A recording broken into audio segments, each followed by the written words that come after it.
The threat that I worry the most about vis-a-vis Europe is not Russia, it's not China, it's not any other external actor. And what I worry about is the threat from within, the retreat of Europe from some of its most fundamental values, values shared with the United States of America.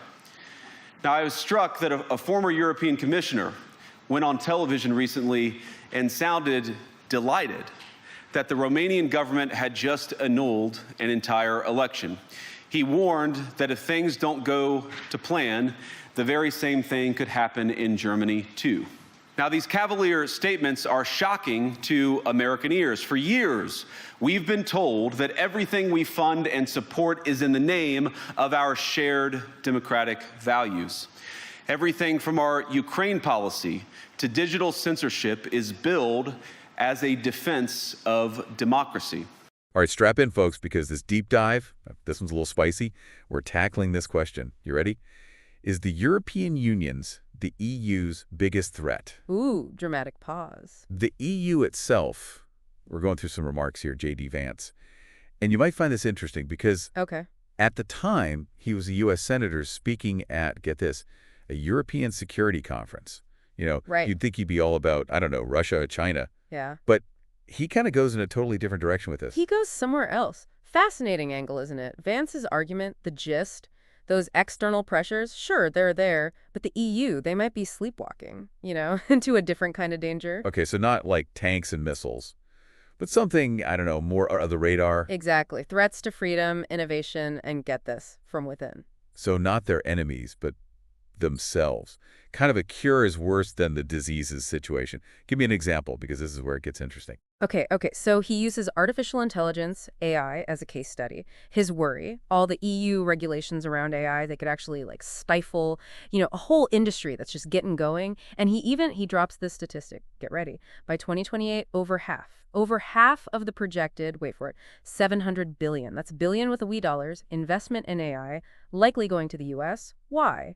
More open regulatory environment. Wow, that's a serious chunk of change. So his point is the EU could fall behind, not because of some enemy, but because of themselves, their own policies. That's the core of it, yeah. And to really drive it home, Vance, he lays out some specific examples of what he considers, you know, eroding freedoms right there in Europe. Okay, I'm all ears. Hit me with them. Okay, so first up, former EU commissioner, this commissioner actually celebrated the Romanian government annulling an election. And get this, even warned that the same thing could happen in Germany. Wait, hold on.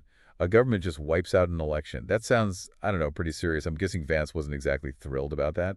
Oh, he saw it as a huge red flag. Big time. And then he brings up these EU's proposals to, get this, shut down social media during civil unrest. You know, if they think there's hateful content flying around. Yeah. And then French police raiding people, their crime, anti-feminist comments online. Okay, so I'm seeing a pattern here. Government's getting a little too comfy, you know, shutting down anyone who disagrees. But are these, like, isolated incidents? Is he cherry-picking? Or is this a bigger thing, a systemic issue? That's the big question, right? Vance, he definitely says it's a pattern. And then, to prove his point, he talks about Sweden. A Christian activist gets convicted. What did he do? Took part in Quran burnings. The judge literally said, Swedish free speech laws don't give you a free pass if you might offend someone. Wow. So freedom of speech, but only to a point, right? Only if you don't offend anyone. Makes you wonder where the line is. That's the point Vance is making, that line of thinking. Dangerous leads to, you know, less and less freedom. And then this is maybe his strongest example, the UK. Physiotherapist, army veteran, guy named Adam Smith Connor, charged with a crime for, wait for it, silent prayer. No way. Silent prayer. Where was he, like, disrupting something? Nope. Standing silently, maybe 50 meters from an abortion clinic, praying for about 3 minutes. That's it. Wow. But what was he praying about? I mean, was it something, you know? So the police, they question him, right? He says he was praying for the unborn son he and his former girlfriend had aborted years earlier. So personal, painful stuff. And they arrested him for that. Found guilty under the UK's new buffer zone law. Can't do anything that might influence someone. 200 meters from an abortion facility. They said silent prayer counts. Had to pay thousands of pounds, legal fees. That's wild. So even your own thoughts, silent prayer, can be a crime. In the name of, what, protecting people. It's starting to make sense why Vance is worried. And it gets wilder. The Scottish government, they're sending letters to people who live near these abortion clinics, warning them, praying in their own homes. might be breaking the law. Hold up. Their own homes. That's a whole other level. Right. They even encourage people report your neighbors if they're praying about abortion, like Big Brother stuff. Okay, so he's made his point. Strong case. But isn't it a little hypocritical?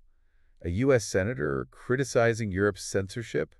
Doesn't the U.S. have, its own issues? Great point. And to be fair to Vance, he does say that. So he's not just pointing fingers. Tell me more about that. He does. He calls out specifically the previous U.S. administration for, leaning on social media companies to censor what they called misinformation. He even uses that example, the lab leak theory for COVID-19. Right. Dismissed as a conspiracy theory, but now people are looking at it again, right? Yeah. So it's not just a Europe thing. He's saying this whole censorship trend, it's bigger, maybe even global.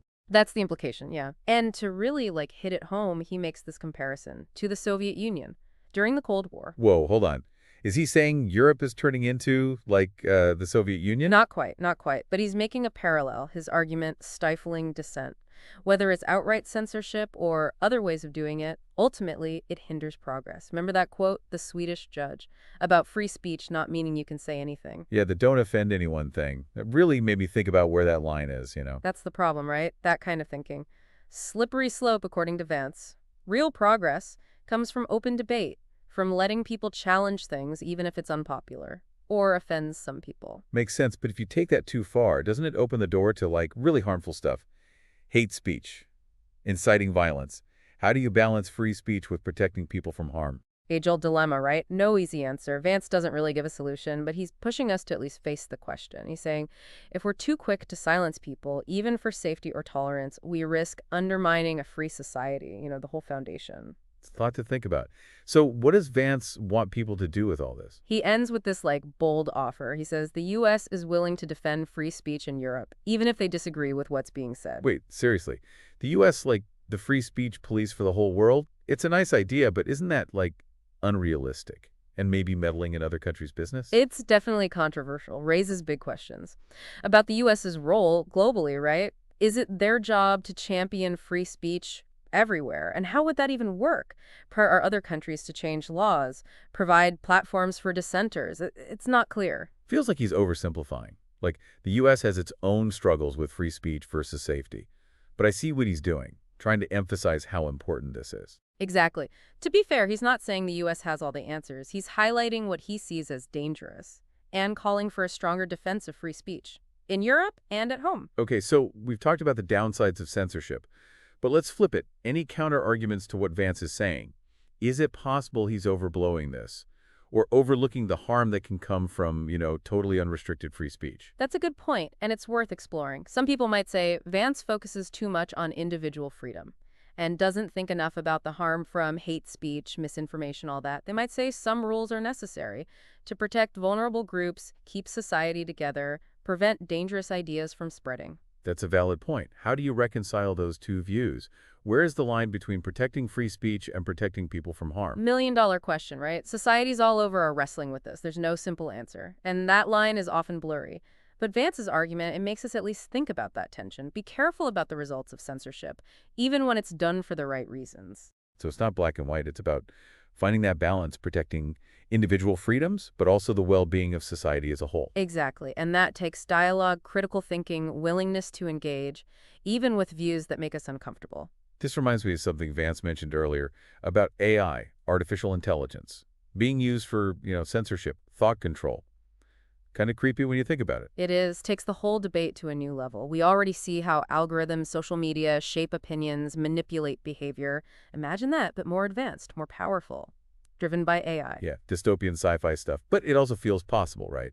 What can we do to prevent AI from being used like that? Big question. Researchers, ethicists, policymakers, they're all working on it. We got to develop ethical guidelines, safeguards, make sure AI is used responsible, doesn't become a weapon against freedom, democracy. So it's not just regulating AI itself, it's about how it's used, who's in control, and making sure we don't become so dependent on AI that we lose our own ability to think critically, make decisions for ourselves.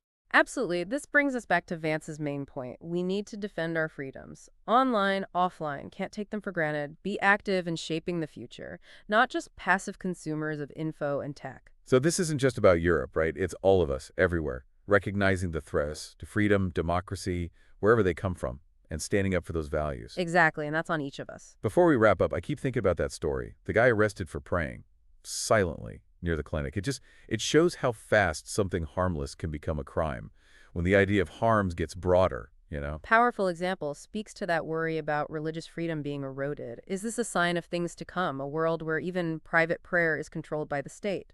Something to think about. Raises some uncomfortable questions about the limits of tolerance, laws meant to protect one group being used to take away the rights of another. Right. Highlights why we need to talk openly, honestly, about these complex issues, understand different views, figure out how to coexist peacefully, even when we disagree. Well said. Okay, we've covered a lot here. Before we get to our final thoughts, let's step back. Look at the big picture. Vance seems to be arguing the biggest threat to the EU and to democracies overall, it's not necessarily outside enemies.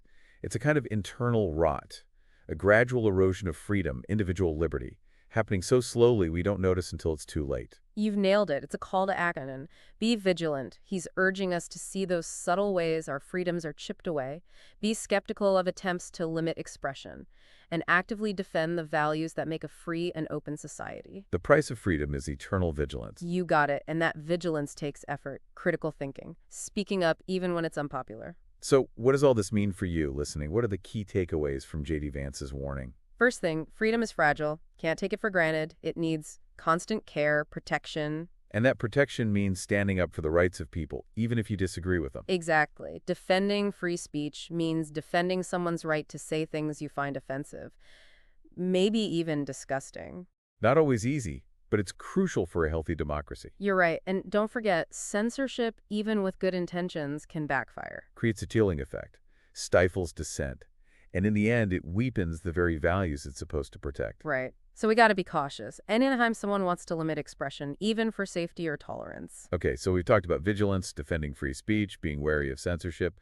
What about Vance's criticism of the EU specifically?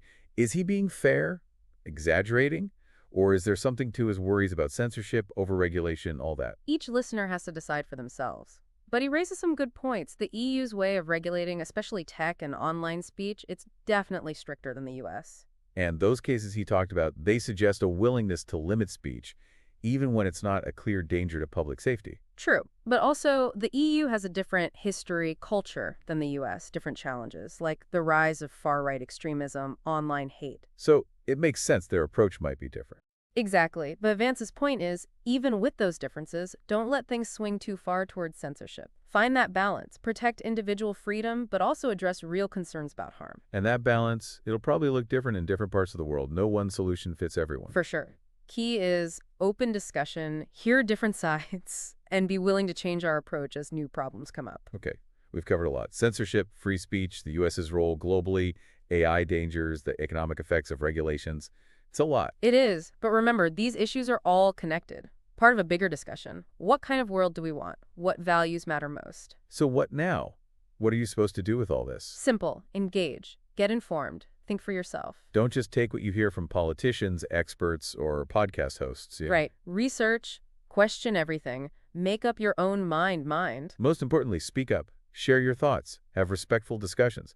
Because a healthy democracy needs informed, engaged citizens. Couldn't have said it better myself. Time for our final thoughts. What are some key questions listeners should be asking after this deep dive? Here's one. Is J.D. Vance right? Is the biggest threat to the EU and democracies overall not some outside force, but a kind of decay from within?